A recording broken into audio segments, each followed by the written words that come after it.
Sehingga la ilaha illallah itu lebih dianalisis cara lafadz ini, pelafatannya ada sanadnya ndak ya gitu. Terus cara melafatkan bareng-bareng seperti itu ada tumpengan ini bid'ah enggak ya. Jadi pertanyaannya sudah tidak tentang keramatnya atau sakralnya atau fadilahnya la ilaha illallah, tapi sudah macam-macam.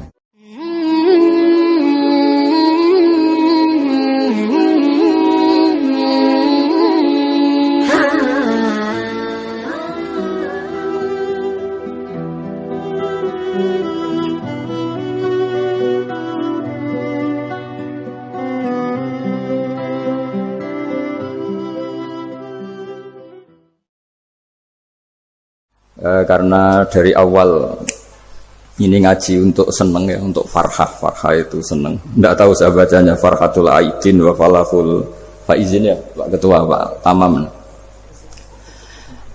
Saya cerita sedikit tentang seneng ya, al-farah ya. Dalam Islam seneng itu sudah ibadah. Jadi diantara ibadah terbaik manusia itu seneng. Jadi kalau analoginya kita dikasih rumah teman atau mertua atau guru atau siapa saja, hal paling menjengkelkan itu ya sudah dapat gratisan gerutu itu gremeng. Nah ini kita sudah pakai buminya Allah itu gratis, pakai airnya ya gratis, pakai oksigen ya gratis, kok masih gerutu, itu sudah jadi hamba yang nggak bener itu. Jadi bayangkan kalau kita pakai oksigen bayar, pakai buminya bayar, pakai airnya bayar semua, kayaknya kita tidak mampu membayar, dan kita sama Allah hanya disuruh ikrar, disuruh sujud. Pentingnya ilmu satu, bahwa itu akan menjadikan satu perilaku. Misalnya begini ya, dulu itu kiai-kiai Jawa zaman dulu itu berpatokan, karena dulu pemerintahan Hindia Belanda, seorang lagi masih pemerintahan Hindia Belanda, itu dalil yang sering diutarakan itu sebaik-baiknya umara itu yang datang ke ulama, terus sejelek-jeleknya ulama itu yang datang ke umara. Tapi semenjak pemerintahan Indonesia dan kemudian ditandai beberapa tokoh kayak Gus Wahid putra Kiai Hasyim jadi Menteri Agama, ada Gus Wahid putra Kiai Wahab juga jadi Menteri Agama, ada Kiai Fatur Rahman keluarga Mbah Maimun, keluarga Sarang juga pernah jadi Menteri Agama. Kemudian bersamaan dengan itu dibangunlah satu pegangan ilmu. Pegangan ilmu ini penting karena ini yang mengilhami semua orang Islam, terutama ya utamanya ulamanya. Ada seorang ustadz, seorang guru ngaji yang karena melihat rata-rata penguasa itu zalim ya, datang ke Harun Ar-Rasyid. Ini perlu disemak, datang ke Khalifatullah atau Amirul Mukminin Harun Ar-Rasyid. Karena beliau seorang raja, tentu terduga lah, atau ya umumnya atau gimana lah istilahnya, itu ya rata-rata ya agak seenaknya, namanya raja, namanya penguasa. Ini dalam pikiran ustadz itu, tidak mesti dalam fakta. Kemudian si ustadz itu matur, ya Amirul Mukminin, inni nasihun lak famusyaddidun alaika fala tajidanna fi nafsika syai'an. Saya ini mau nasihati Anda, kemudian saya cara nasihati itu keras, tolong jangan dimasukkan hati. Dia bilang famusyaddidun alaika, saya nanti kalau nasihati itu keras sekali, tolong dimaklumi karena ini penting, karena Anda harus dinasihati secara keras. Tapi sebelum nasihat itu diutarakan, kata Harun Ar-Rasyid, karena beliau Bani Abbas dan beliau orang alim termasuk muridnya Imam Malik, kata Harun Ar-Rasyid, uskut, kamu diam Ustadz. Inna Allaha ta'ala arsala man huwa khairun minka ila man huwa syarrun minni wa ma'adzalika yaqulu Allahu ta'ala faqula lahu qawlan layyinan la'allahu yatadzakkaru aw yakhsha. Jadi ini sekaligus etika dan norma ya bagi semua dai di Indonesia dan semua kita. Wahai Ustadz, kamu diam. Allah Ta'ala itu ngutus orang yang lebih baik ketimbang kamu, yaitu Nabi Musa, ke orang yang lebih jelek ketimbang saya, yaitu ke Fir'aun. Itu saja harus pakai etika, faqula lahu qawlan layyinan, kamu harus ngomong yang halus. Jadi intinya ini Harun Ar-Rasyid komplain, kamu itu kalau jadi ustadz ngaji kira-kira gitu. Jadi betapa baiknya orang dulu memahami Quran. Jadi Quran itu dibaca, kemudian kita mungkin baca terus jadi cerita, mungkin ada yang baca jadi perilaku, ada yang baca kemudian itu mengilhami, membentuk. Nah kira-kira itulah yang membentuk kiai alim di NU, di beberapa pesantren maupun orang-orang alim di luar NU. Asal apa ya, ngajinya dan bacanya seperti kita, pasti seperti itu. Karena cara berpikir tadi sudah, jadi akhirnya si Ustadz tadi keluar dan minta maaf, anta a'lamu minni, ternyata engkau lebih alim ketimbang saya. Jadi kalimat famusyaddidun alika, saya akan keras cara memberi nasihat, itu yang diket, yang dipotong, yang dibatalkan atau yang diralat oleh Khalifatul Harun ar-Rasyid. Yaitu dikatakan inna wa ta'ala arsala man huwa khairun minka ila man huwa syarrun minni. Yaitu Allah mengutus orang yang lebih baik ketimbang kamu, yaitu Nabi Musa, ke orang yang lebih jelek ketimbang saya, yaitu Fir'aun. Itu pun harus faqula lahu qaulal layyinan. Cara berdakwah harus dengan kata-kata yang halus, yang lembut, yang indah. Dan dengan kata-kata itu diharapkan la'allahu yatadzakkaru aw yakhsha. Semoga yang didakwai menjadi ingat. Sehingga dengan kemampuan ilmiah seperti ini menjadi pegangan bersama bahwa kita sebagai dai atau sebagai tetangga atau sebagai sama-sama warga Indonesia, bawaan kita memang harus faqula lahu qaulal layyinan la'allahu yatadzakkaru aw yakhsha. Kemudian dalam disiplin ilmu yang lain, halus itu tidak kuat. Angin itu ya halus, tapi kalau di manage itu jadi kekuatan yang dahsyat. Begitu juga air dan sebagainya. Sehingga tidak perlu khawatir terus kalau dakwah halus itu tidak punya efek yang signifikan. Tidak juga. Allah Ta'ala itu pengelola angin. Angin itu kekuatannya dahsyat, sehingga Nabi Sulaiman dikasih kekuatan angin dan bisa terbang kemana-mana. Kemudian sekarang jadi teknologi yang banyak memanfaatkan angin, mulai rem, mulai apa saja. Sehingga dari cerita saya ini kemudian terus kiai-kiai itu membentuk dakwah termasuk di ekonomi dengan cara yang rileks. Nah cara rileks itu satu tentu dimulai dengan ilmu. Misalnya begini, saya beri contoh. Ketika ada orang melafadzkan kalimat la ilaha illallah, tiada Tuhan selain Allah. Kemudian kalimat ini mungkin kalau orang NU baca itu rutin ya, karena kiainya kelamaan ya yang ikut sambil tidur ya. Kalau tahlil itu disebut kiai tertentu itu mesti yang belakang wah suwi itu kalau kiai itu lama itu. Nah kiainya juga karena jadi lakon ya kan lebih semangat karena pegang mic. Biasanya gitu di NU itu. Kalau khotib mesti semangat karena yang pegang mic, yang dengerin mesti ngantuk karena monoton gitu. Karena yang mendengerin sudah tahu pasti nyuruh baik meninggalkan yang jelek. Jadi ilmunya sudah disimpulkan dulu. Setiap yang tidur di masjid mesti tak tanya kenapa tidur. Ilmunya ada perkembangan, Gus, nyuruh yang baik meninggalkan yang jelek. Tapi kalau ilmunya agak ada perubahan kan dengar semua pasti nyuruh yang jelek meninggalkan yang baik. Karena watak manusia itu agak-agak suka fitnah, itu suka geger. Tapi kalau monoton itu mesti enggak itu. Tapi yang menjadi pegangan kita, saya ulang lagi, itu ilmu dulu. Saya ulang lagi itu ilmu dulu.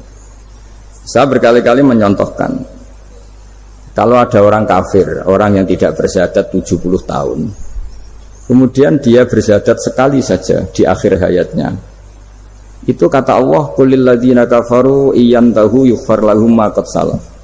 Katakan ke mereka yang kafir, jika dia mau bersyahadat, itu masa lalunya diampuni semua.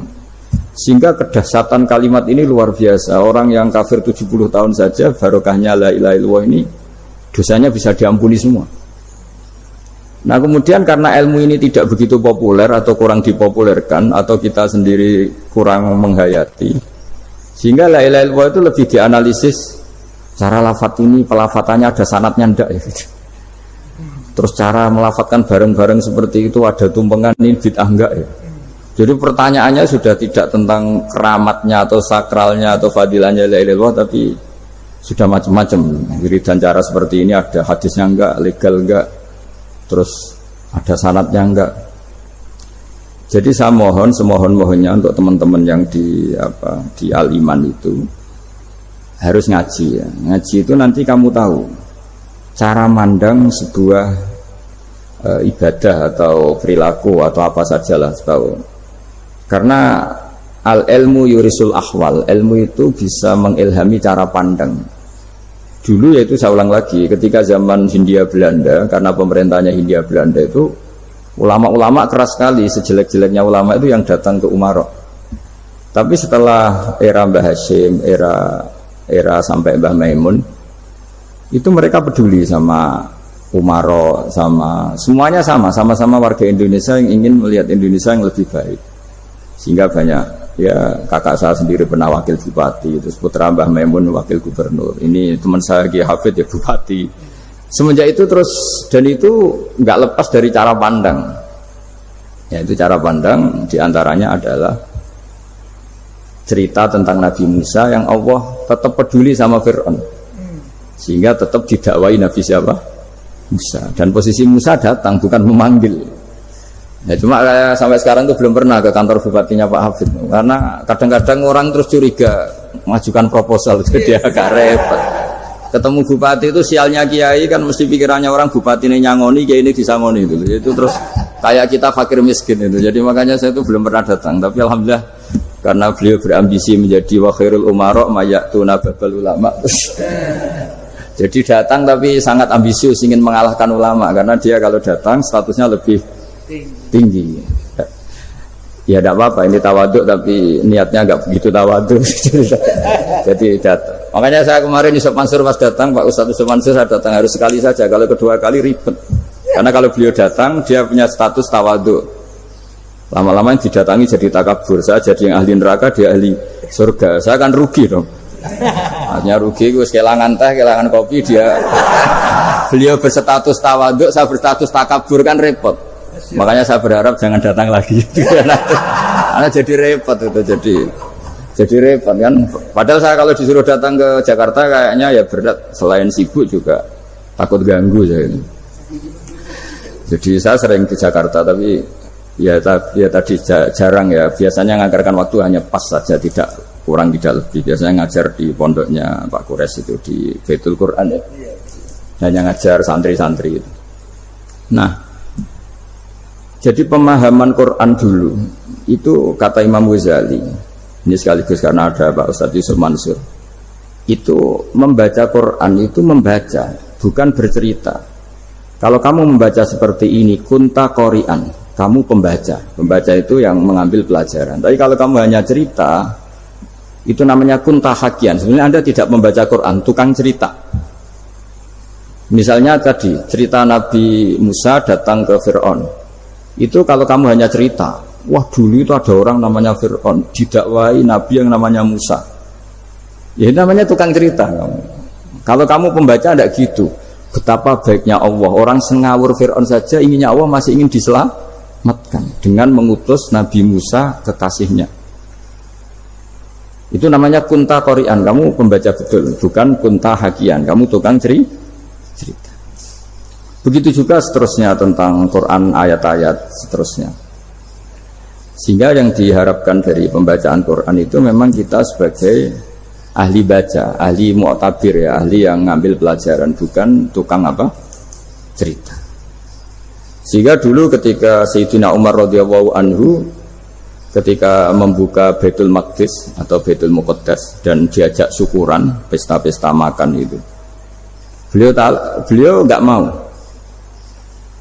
Ketika ditanya kenapa engkau gak mau, alasannya itu langsung beliau baca Quran. Jadi saya punya sekian contoh, saya ulang lagi, saya punya sekian contoh. Orang-orang dulu dengan Quran itu menyatu, bukan sekedar dihafal tapi menyatu. Sehingga bawaannya itu sudah Qurani, sudah Qurani. Saya beri contoh pertama Rasulullah SAW, nanti Umar kedua. Rasulullah itu pernah gak makan sampai 3 hari.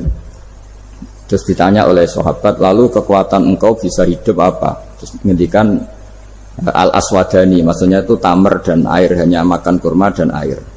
Tapi beliau tidak ketemu roti atau tidak ketemu nasi lah kalau orang Indonesia. Ketika hari ketiga dikasih makan oleh sahabat, dipotongkan kambing, kemudian baru makan 3 lukmah, kira-kira ya 3 asupan nasi, berhenti. Padahal sahabat yang lapar sama dengan Rasulullah itu membayangkan Nabi itu sampai kenyang, sampai apa. Tapi ketika ditanya, seperti ini pun nanti ada hisabnya. Walatus alunna yauma idzin anin naim. Jadi acara makan-makan gini itu nanti ada hisabnya. Nabi nangis. Hanya sahabat nggak jadi nerusin makan. Jadi ketakutan orang dulu sama ketika Sayyidina Umar dijak pesta ketika memenangkan Baitul Maqdis itu. Inna wa ta'ala ayyara qauman. Allah itu mengkritik sebuah komunitas kaum karena apa? Adhabtum thayyibatikum fi hayatikum dunya wastamta'tum biha. Kamu adalah orang-orang yang jatah nikmat kamu sudah kamu habiskan di dunia. Adhabtum itu kalian habiskan jatah kenikmatan kamu di dunia. Wastamta'tum biha, kamu di dunia sudah berpuas-puas. Maka jatah Anda sekarang di akhirat habis. Sehingga Sayyidina Umar enggak mau pesta-pesta karena takut jatah nikmatnya habis. Kata beliau terus astabqi thayyibati, akan saya sisakan sisi-sisi kebaikan saya supaya tidak habis. Corong Jawa itu aja dientek-entekno biar jatahnya masih.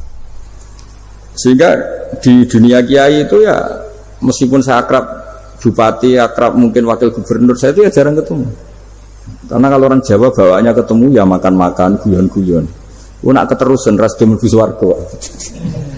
Makanya saya pastikan Pak Yusuf Mansur ke sini tidak akan saya jamin, biar aja, biar jatahnya masih. Jadi ini bukan karena saya bakhil, biar jatahnya masih. Mendit menyelamatkan. Ya, jadi itu ilmunya kiai. Nah, efek dari ilmu ini dahsyat. Kalau Anda berpikir tentang nasib Anda di akhirat, nanti bawaannya juga tidak akan mudah menyalahkan orang lain, tidak akan menghakimi orang lain karena sibuk dengan dirinya sendiri, tapi tidak dengan makna egois, tapi makna orang baik itu siapa? Orang yang sibuk dengan aib pada dirinya, dengan kekurangan pada dirinya, saking sibuknya mikir aibnya sendiri, tidak sempat mengoreksi aibnya orang lain. Itu awal ilmu. Ilmu itu tidak dimulai dari larangan. Kalau larangan karuan, tidak termasuk ahli surga, orang yang suka mengadu domba, tidak termasuk orang baik yang cari kesalahan orang lain. Itu namanya pelarangan. Tapi ilmu itu di atas nahi, di atas pelarangan itu. Kamu punya kesadaran bahwa kamu itu yang penting selamat dulu, jangan memikirkan orang lain. Dengan makna bukan egois, tapi dengan makna supaya tidak menyalahkan apa? Orang lain. Nah, saya termasuk ya boleh dikatakan kiai lah, yang paling fanatik bahwa semuanya itu harus dimulai dari ilmu. Ya saya ulang lagi, dimulai dari ilmu. Nah, dari sini kemudian saya berharap Indonesia menjadi damai, menjadi baik. Itu bukan karena kita baik-baik banget, ya tidak mungkin kita ada nabi, tapi karena sudah sibuk dengan memikirkan kesalahan diri sendiri. Sehingga misalnya kita baca Quran, Rabbana zolamna anfusana, lalu kita langsung ingat betapa hubungan kita dengan Allah itu harus ikrar dulu, merasa zalim dulu, merasa salah dulu. Nah, kalau semua orang merasa salah di depan Allah itu mesti bawaannya agak mudah menyalahkan orang lain, karena kita bilang Rabbana dzolamna anfusana. Nah, itulah ilmu-ilmu yang mungkin banyak pembaca Quran tapi hanya baca, atau kalau baca ini tok disebut al-haki, ahli cerita. Yang dibutuhkan tuh al-qari, pembaca kemudian mu'tabir, kemudian mau beriktibar. Seperti yang dilakukan tadi Harun Ar-Rasyid tadi. Inna wa ta'ala arsala man huwa khairun minka ila man huwa syarrun minni. Wa ma'adzalika yaqulu wa ta'ala faqula lahu qaulal layyin. Kamu tidak usah memaksakan musyaddid keras sama saya, karena Allah Ta'ala telah mengutus orang lebih baik ketimbang kamu, yaitu Nabi Musa, ke orang yang lebih jelek ketimbang saya, yaitu Fir'aun. Itu saja harus beretika, faqula lahu qaulal layyin la'allahu yatadzakkaru aw yakhsha. Dan alhamdulillah bawaan kita sebagai orang timur atau orang Jawa itu kalau mau ngandani orang itu halus sekali. Di antara bentuk kehalusan kata-kata diceritakan di ayat lain ketika Nabi Musa ketemu Fir'aun. Dawuhnya begini, fakul apa itu yang di juz 30 yang juz di juz 30 ini yang bagian dari, kan tadi hanya fakul lahu qaulal layyinan. Lahu qaulal layyinan itu bentuknya apa? Ya, bentuknya apa? Itu Nabi Musa disuruh ngendikan sama Fir'aun, apakah kamu mau saya nasihati? Fakul halaka ila antazakka. Halaka itu pilihan, hal itu istifham, laka itu otoritatif. Jadi betapa santonya kalimat itu, fakul halaka ila antazakka. Jadi kalau dimaknani model Pak Hafid, model saya ngaji di sarang itu, halaka onoto iku kedue sira berhak bagi kamu, berhak bagi Anda, apakah Anda berhak loh mendapat nasihat supaya Anda jadi orang yang lebih baik. Halaka ila anta zakka. Jadi tidak kalimat perintah tapi kalimat pilihan. Apa engkau mau saya beri nasihat? Wa ahdiyaka ila rabbika fatakhsha. Dan saya beritahu kamu tentang Tuhan dan kemudian kamu menjadi orang yang baik, fatakhsha, orang yang punya khasyah, punya. Jadi kayak apa kalimatnya itu? Napa jenengan kersa? Itu kalau orang Jogja, orang-orang daerah-daerah yang pernah nyuguhi tamu itu kan ayo makan-makan, itu kan kayak tamunya itu kelaparan. Masa Pak Yusuf Mansur kelaparan? Tidak mungkin kan. Masa Ustaz terkenal kelaparan kan tidak mungkin itu. Monggo nopo jenengan ngersakno. Karena bisa saja tamunya itu tidak kerso, mungkin karena darah tinggi, mungkin karena takut dianggap fakir miskin, macam-macam kan orang enggak. Itu kalimatnya itu halaka ila anta zakka. Kayak apa indahnya dakwah. Halaka ila anta zakka. Itu ada kata laka itu ya terserah jenengan mau enggak. Wa ahdiyaka ila rabbika fatakhsha. Nah, itu yang disebut membaca.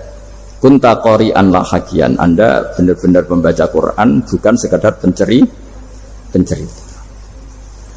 Nah, kemudian ini yang terakhir saya juga baru, sebenarnya saya itu nggak pernah bilang sanggup itu, tapi Pak Ustadz Zakaria itu GR terus. Sampai tadi pagi itu saya belum tahu kalau ada acara ini. Ya karena saya kiai, jadi kalau kiai itu kan ingatnya sama Allah saja. Kalau sama manusia itu rontok-rontok lali gitu. Itu bukan memaksa, ya memang lupa. Sejauh mana sih pentingnya manusia kan tidak penting cara ilmu tasawuf itu. Tapi karena ini titipan Rasulullah SAW terus menjadi penting kan. Dititipi umat ya jenengan itu. Ya sudah ngaji ngatur kiai ribet itu. Kiainya biasa ngaji kan, kiainya yang ngatur santri ini enggak. Pak Yai ngaji tanggal ini jam ini. Itu kan mengabaikan semua aktivitas kiai. Padahal jam ini mungkin saya punya jam. Mungkin jalan-jalan atau ngaji atau mutolaah atau munajat. Gara-gara Pak Zakaria ini terus Mas Tamam ini yang provokasi. Harus ngaji di jam ini, tema ini. Saya itu kalau ngaji ditentukan tema itu, ini memang saya agak keras di bab ini. Itu kayak ibarat gini loh. Saya ini dokter, kemudian ada orang yang sakitnya itu jantung, terus bilang ke saya, Pak dokter sembuhkan kukul saya. Wong penyakit ekstrimnya itu jantung, kok bila disembuhkan apa? Kukul. Kan gak penting, sembuh tidak sembuh, kukul itu kan gak penting, jerawat itu. Kiai itu tahu kesalahan paling fatal manusia itu akidah. Jadi kadang-kadang mintanya ilmu yang tidak akidah, yang gak penting. Jadi kadang-kadang kiai itu ya digurui betul kalau di Indonesia itu. Misalnya, ini tidak nyindir loh, memang marah betul kalau di bab-bab seperti ini. Tapi ini biar jadi ilmu masif, ilmu yang general. Saya ulang lagi ya, Anda jadi dokter, tahu pasien Anda ini penyakit jantung kronis atau sudah fatal lah sudah. Terus orang itu bilang, Pak Yai, itu Pak dokter, tolong obati kulit saya supaya tidak jerawatan. Kamu bilang ini orang aneh enggak? Aneh kan? Nah, kiai juga gitu. Saya sering itu ada orang mau haji gitu, Gus doain saya jadi haji mabrur. Pernah belajar haji Pak? Dereng. Mungkin enggak orang belum belajar nyupir terus kemudian minta didoain, Gus saya mau nyupir doain selamat. Nyupir aja enggak bisa kok minta doa selamat. Harusnya urutannya kan belajar dulu baru minta doa. Tapi kali ini aliman bener ngajaknya akidah dulu, ahli sunnah kan. Ya itu bener karena akidah itu hal yang prinsip memang harus. Kalau kebetulan enggak bener tak revisi betul. Untungnya kalau temanya bener. Jadi saya mohon ke seluruh orang-orang yang mau ngaji ke kiai itu tema itu biar yang milih kiai supaya tahu prioritas yang harus benahin. Jangan tema yang kita yang milih, jangan-jangan tema yang kita pilih itu tidak mendesak atau tidak penting. Ini bukan apa-apa, ini saking ingin baik saya ya, keinginan baik saya supaya dulu zaman sahabat ya gitu. Kalau ada pertanyaan salah sama Nabi dibenerin, cuma Nabi terlalu bijak. Cara benerin tuh enak. Kalau saya karena tidak Nabi saja ya agak-agak kasar kan. Kalau tidak Nabi tidak wajib bener terus. Yang wajib bener terus itu Nabi. Saya beri contoh. Nabi itu ngendikan tentang kiamat. Kiamat itu dahsyat, mengerikan gini-gini. Kalau pikirannya orang kampung itu begini. Nabi ini aneh. Cerita kiamat dahsyat tapi nggak ada tanggalnya, nggak ada tahunnya. Harusnya ada dong biar kita bisa persiapan. Sehingga Nabi disomasi di tengah-tengah khutbah itu, ya Rasulullah mata sa'ah. Karena ini orang Bedui, Nabi gak dengerin, diulang lagi. Mata sa'ah ya Rasulullah. Ketika Nabi mengabaikan itu, ada dua kelompok sahabat, yang satu bilang lam yasma, Nabi tidak dengar sehingga mengabaikan. Yang kedua bilang sami'a wa kariha, Nabi sebenarnya mendengar tapi tidak berkenan. Tapi diulang lagi ketiganya, ya Rasulullah mata sa'ah. Akhirnya Nabi jawab, mau tidak mau, karena kalau enggak ya dia, namanya orang Bedui ngomong terus. Nabi balik tanya, ya karena cara berpikir dia kalau kiamat itu jelas kapannya kan bisa persiapan itu. Paling enggak pas mau kiamat terus pas ngaji Quran, apa kan bisa persiapan itu. Akhirnya Nabi balik tanya, ma'atatalah. Kalau kamu berani tanya kiamat, lalu persiapan kamu apa? Ya terus orang itu bilang masyhur tuh, ma'atatalah kabira sholatin wala siyamin wala kada wa kada walakinni uhibbuka. Saya sebenarnya tidak punya persiapan ya Rasulullah, cuma persiapan banyak puasa ya enggak, banyak sholat enggak, tapi saya mencintai engkau. Terus masyhur itu jadi hadis paling legenda, almar'u ma'aman ahabba, sebagian disebut anta ma'aman ahbabta. Ini kata semua sahabat yang di masjid. Si Bedui ini orang paling dibenci sahabat karena mengganggu Nabi saat khutbah, tapi akhirnya ini menjadi orang paling dicintai sahabat karena barokahnya itu hadis itu keluar secara terbuka, almar'u ma'aman ahabba.